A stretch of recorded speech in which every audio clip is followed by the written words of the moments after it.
What's the worst question you can ask at an open house? And why do so many agents make this fatal mistake? Hi, it's Eva Lin with EXP Realty. As I see it, hosting as many open houses as possible is the smartest thing an agent can do in this current market. But just hosting isn't enough. It's critical that you're asking the right questions to connect most effectively with the people you meet. Asking the right questions will allow you to build rapport, demonstrate your expertise, and ultimately retain far more new clients. Asking the wrong questions will mean you wasted 8 hours of your weekend. So, here's how most agents make a fatal misstep at their open houses. They ask this terrible question very early in the conversation. Are you working with an agent? This is called a closed question, and it's a perfect way to shut down a conversation.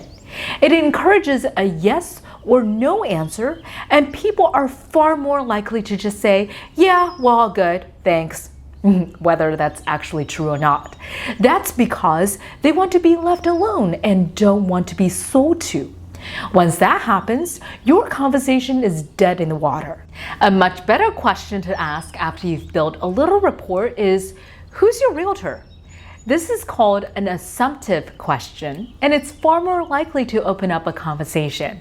Now, the person might say, oh, we don't have a realtor yet because we're not planning to buy till summer, but we've always loved this street. This kind of response is something you can work with. Or maybe they say, oh, my realtor is NG agent. Your next question should be, are you 100% committed to working with her? Oftentimes they say, no, not really. And that's because Angie helped them 5 years ago, but they haven't heard from her a single time since then.